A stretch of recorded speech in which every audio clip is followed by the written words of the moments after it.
ये रात मखसूसियत की रात, ख़ास एक अहमियत रखती है।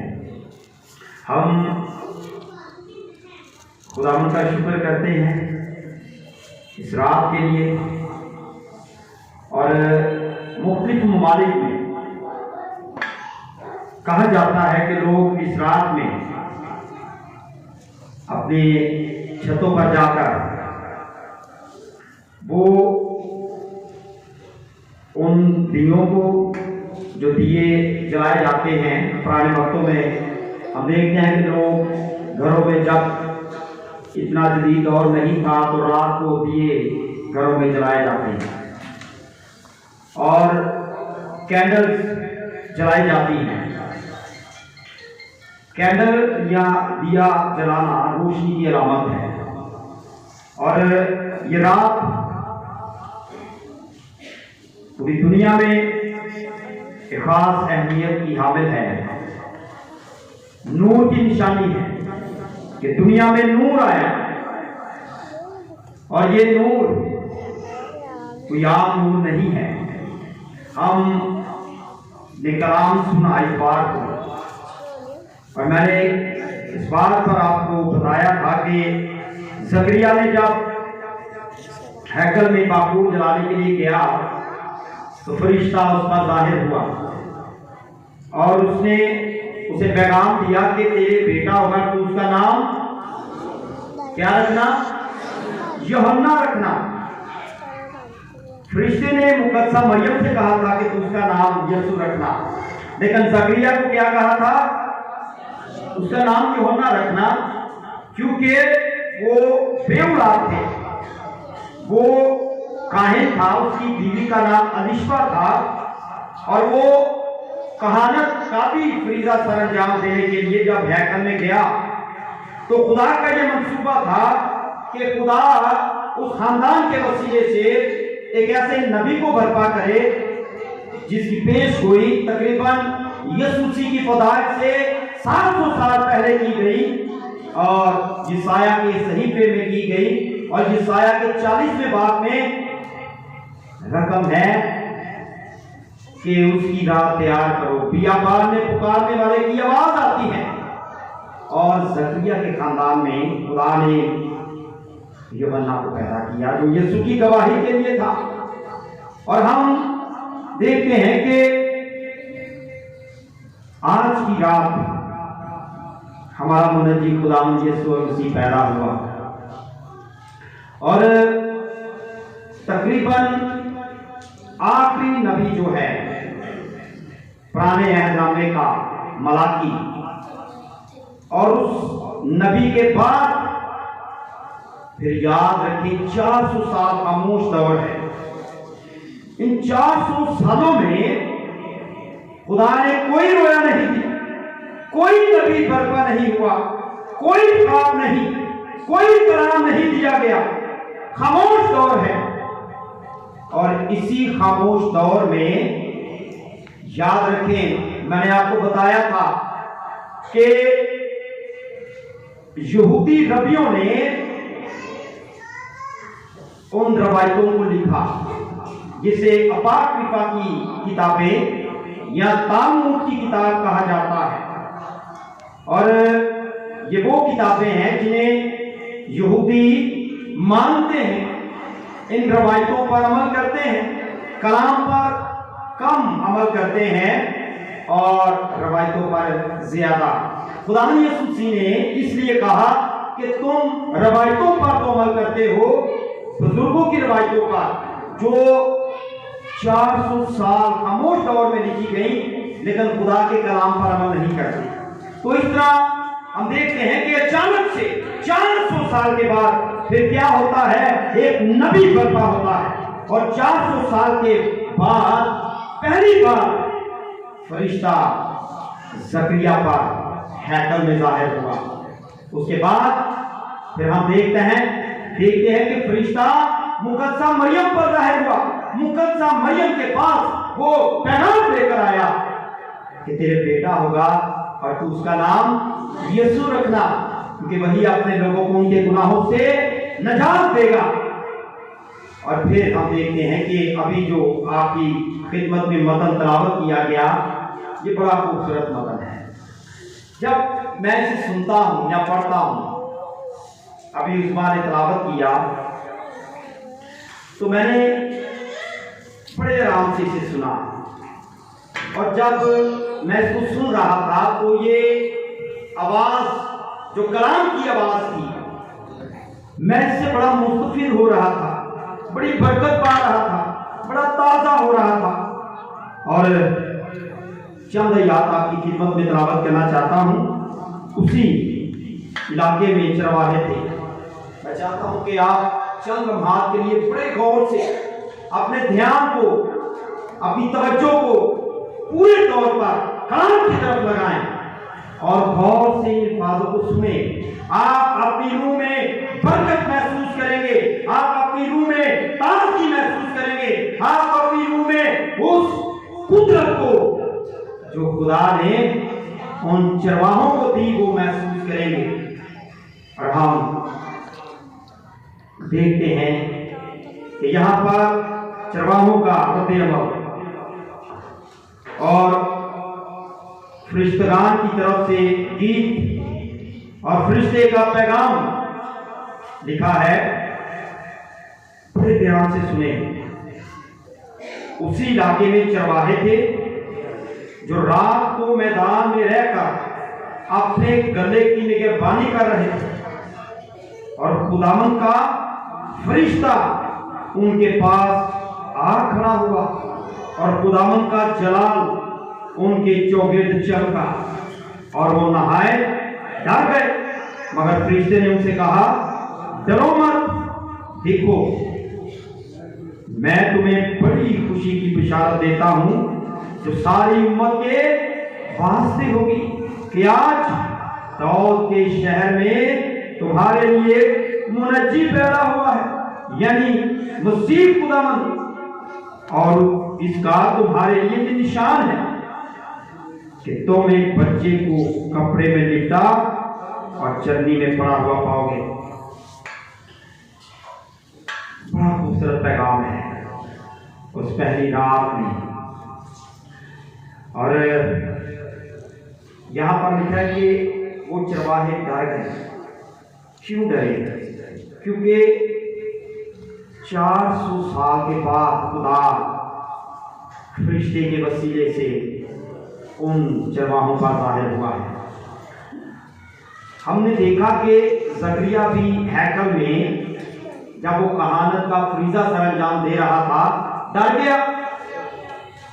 मुकद्दसा मरियम भी खौफजदा है, वो भी डर गई फरिश्ते को देखकर। और यहां पर चरवाहे भी, अब ये चरवाहे आम चरवाहे नहीं थे, इस बात को याद रखें। बहुत सारे लोग ये कहते हैं कि वो दुनिया से कटे हुए थे, वो रद्द किए हुए लोग थे, लेकिन मैं खुदा का खादम होते हुए आपको ये बताना चाहता हूं, ये कटे हुए लोग नहीं थे, ये बड़े खास चरवाहे थे, ये कोई आम चरवाहे नहीं थे, बल्कि ये चरवाहे उन भेड़ों की रखवाली कर रहे थे जो हैकल में क्या करती थी, कुर्बान की जाती थी। जो भेड़ें खुदा के मज़बा पर कुर्बानी के तौर पर चढ़ाई जाती थी, ये वो भेड़ें थी। और इस बात को याद रखें कि ये चरवाहे जो थे उन भेड़ों की रखवाली कर रहे थे। ये भेड़ें एक खास जगह पर इनको रखा जाता था, और जहां पर खुदावंद यीशु मसीह पैदा हुए, इस बात को भी याद रखें कि वो बैतलहम, वहां पर वो भेड़ें जो पैदा होती, उनको जब वो पैदा होती तो उनको लपेट कर रखा जाता, और खुदावंद यीशु मसीह खुदा का वो बरा जो खास तौर पर पूरी दुनिया के लिए, पूरे जहान के लिए कुर्बान होने को था, वो बैतलहम में पैदा हुआ। और ये चरवाहे उन भेड़ों की रखवाली कर रहे थे जो कि हैकल में जब उनका वक्त हो जाता कुर्बान करने के लिए तो वो हैकल में उनको भेज देते और हैकल में उनको बेचा जाता खास दामों में, और वो खरीद कर हैकल में वो काहिनों के सुपुर्द करते और काहिन उनको कुर्बानी के तौर पर पेश करते और लोग अपने हाथ उन भेड़ों पर रखकर उन्हें खुदा के हुजूर नजर करते, कुर्बान करते कि हमारे गुनाह, हमारी गलतियां, हमारी तकसीरें, हमारी खताएं आज से इस बड़े पर, इन भेड़ों पर हैं। और फिर उनका खून पाक तीन मकाम में सरदार का है, हाई प्रीस्ट जो होता वो सरदार का है होता, वो लेकर पाक तीन मकाम में जाता। तो हम इस बात को याद रखें कि ये चरवाहे कोई मामूली नहीं थे, बल्कि उन भेड़ों की रखवाली कर रहे थे जो कि हैकल में कुर्बानी के लिए भेजी जाती। और खुदावंद यीशु मसीह जिस जगह पैदा हुए वहां पर वही भेड़ें पैदा होती और फिर ये चरवाहे वहां पर लाकर इनकी गलाबानी करते, उनकी परवरिश करते और जब वो इस लायक हो जाती कि उनको उस जगह जाकर हैकल में कुर्बान किया जाता तो ये चरवाहे उनको वहां पर छोड़ कर आते। खुदा का मंसूबा देखिए कि खुदा ने अपने बेटे को भी उसी जगह पैदा किया जहां हैकल में जो बड़े या भेड़े या बकरे या मेंढे ज़बह किए जाते। और आपने अभी ये मतन अगर सुना है तो यहाँ पर आपने देखा कि फरिश्ते ने एक खास पैगाम दिया कि तुम एक बच्चे को कपड़े में लिपटा हुआ और चरनी में पड़ा हुआ पाओगे। यानी कि यीशु मसीह जब पैदा हुए तो उसको लपेट कर चरनी में रखा गया। ये इस बात की तस्दीक थी, ये इस बात का निशान था कि जिस तरह वो भेड़ें तो हैकल में कुर्बान की जाती हैं, इसी तरह खुदा का ये बड़ा भी लपेट कर चरनी में रखा गया है ताकि जब ये उस उम्र को पहुंचेगा तो पूरी दुनिया के लिए, पूरे जहान के लिए ये कुर्बान होगा। तो हम देखते हैं कि खुदा का एक खास मंसूबा बैतलहम जहां पर ये चरवाहे उन भेड़ों की रखवाली कर रहे थे, तकरीबन थोड़ा सा फासला था और बैतलहम में खुदावंद यीशु मसीह पैदा हुए। और यहाँ पर हम देखते हैं कि जब इन चरवाहों को ये पैगाम दिया गया तो इन्होंने क्या किया, अमल किया और जाकर यीशु को देखा।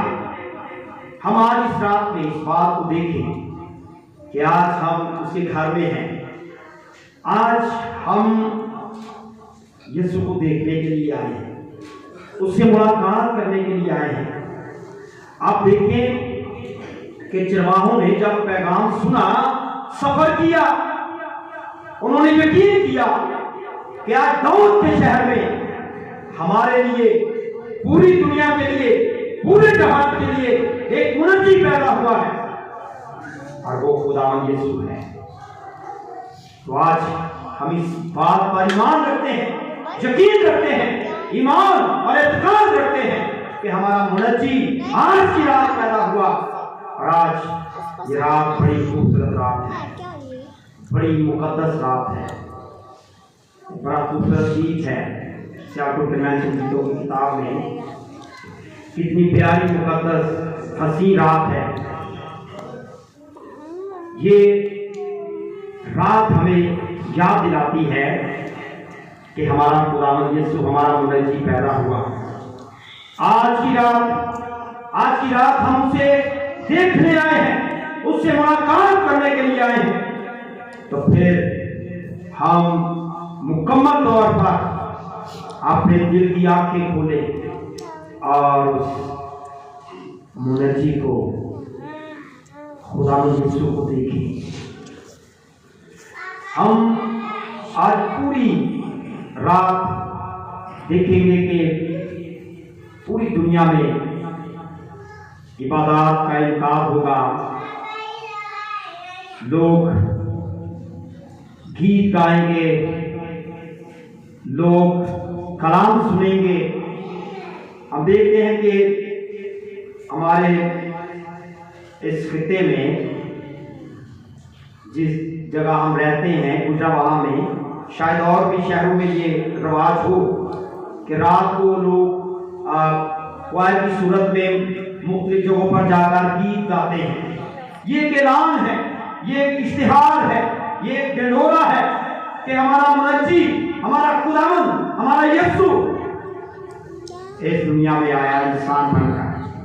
तो आज पूरी दुनिया में लोग खुदावंद की हम और सिताइश करेंगे, नगमे गाएंगे। लेकिन यहाँ पर हमें एक ऐसा नगमा मिलता है जो फर्स्ट कैरल है, जो पहला मसीह गीत है, और वो फरिश्तों का गीत है। यहाँ पर हम देखें 13वीं आयत में लिखा है, और यकायक उस फरिश्ते के साथ आसमानी लश्कर की एक ग्रोह खुदा की हम्द करती और ये कहती जाहिर हुई कि आलमे बाला पर खुदा की तमजीद हो और जमीन पर उन आदमियों में जिनसे वो राजी है सुलह। फरिश्तेगान जो है वो आसमान पर खुदा के हजूर वो खुदा की हम्द के लिए मौजूद हैं। वो अनगिनत फरिश्तेगान खुदा की तारीफ करते हैं। आसमान में एक बहुत बड़ी गिरोह है फरिश्तेगान की, हम उसे आसमानी गिरोह या आसमानी क्वायर कह सकते हैं। और एक लश्कर में कहा जाता है, यहाँ पर अभी अगर आपने तिलावत सुनी है तो यहाँ पर क्या लफ्ज है, और यकायक उस फरिश्ते के साथ आसमानी लश्कर की एक गिरोह खुदा की हम्द करती और ये कहती जाहिर हुई कि आपने बाला पर खुदा की तमजीद और जमीन पर उन आदमियों में जिनसे वो राजी है सुलह। यानी कि चूही फरिश्ते ने उन चरवाहों को पैगाम दिया, बिशारत दी, खुशखबरी दी और मुनज्जी जहां का ऐलान किया। तो आसमान से एक बहुत बड़ी गिरोह, एक लश्कर जमीन पर उतर आया और लश्कर में एक लश्कर में तकरीबन 6000 फरिश्तेगान। और एक मुसन्निफ कहता है कि वो जगह जो थी जहां पर वो चरवाहे उन भेड़ों की रखवाली कर रहे थे, वो कहता है कि ऐसा लगता है कि वहां पर अनगिनत फरिश्तेगान थे और ऐसे था जैसे फरिश्तेगान का वहां पर साया हो गया है। फरिश्तेगान ही फरिश्तेगान है। इस जमीन पर खुदा के बेटे ने इंसानी शक्ल में जिस्म इख्तियार किया, जिस्म इख्तियार करते हुए वो पैदा हुआ। तो आसमान से खुदा ने एक ऐसे लश्कर को, एक ऐसी क्वायर को भेज दिया जिन्होंने खुदा की हम्द की, उसका गीत गाया। और ये गीत क्या है? आलमे बाला पर खुदा की तमजीद हो, जमीन पर उन आदमियों में जिनसे वो राजी है सुलह। जब वो फरिश्तेगान आसमान पर खुदा की हम्द के लिए मौजूद हैं, तो खुदा ने, आप देखें कि आसमान से उस क्वायर को जमीन पर भेज दिया जो खुदा के हजूर हम तो सलाम के लिए मौजूद हैं। वो उसके बेटे के जश्न के लिए जमीन पर उतर आए और उन्होंने खुदावंद यीशु की तारीफ के लिए अपनी आवाजें बुलंद की। हम इस बात का अंदाजा नहीं कर सकते कि उनके पास साथ भी थे, साजिंदे भी थे। अब साज और साजिंदे जो हैं वो फरिश्तेगान ही होंगे। और एक समा था वहां पे कि वो फिजा उस आवाज से गूंज गई। कैसा समा होगा?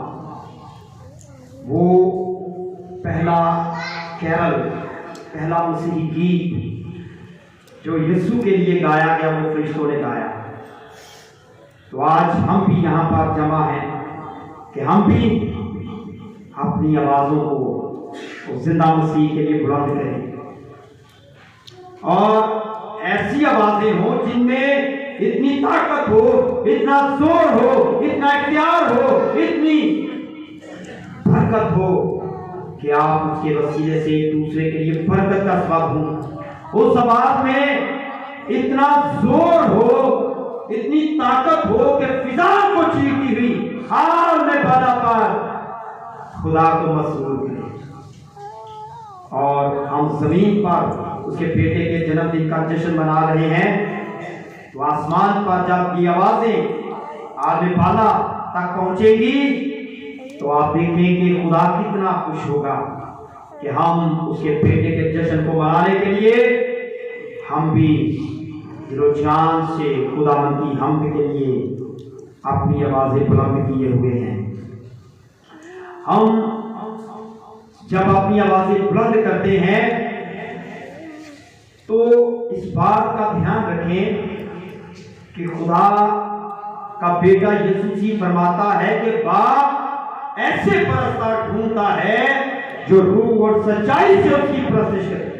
रूह और सच्चाई से परस्तिश की हुई खुदा के हुजूर मकबूल होगी और हमें आदमी भला से खुदा बरकत देगा। आज की रात यीशु से मुलाकात करने की रात है। आज की रात उसकी हमद और सिताइश करने की रात है। आज की रात हमारा खुदा के साथ मेल और मलाक का वक्त है कि बाप ने अपने बेटे के वसीले से हमारे साथ सुलह की। ये गीत क्या है? और जमीन पर उन आदमियों में जिनसे वो राजी है सुलह। किन से वो राजी है? जो यीशु को कबूल कर चुके हैं। वो किन से राजी है? जिन्होंने अपनी पुरानी जिंदगी को तर्क कर दिया है। वो किन से राजी है? जिन्होंने तौबा कर ली है। वो किन से राजी है? जिन्होंने अपनी जिंदगी में यीशु को अपना बादशाह तस्लीम कर लिया है। वो उनसे राजी है।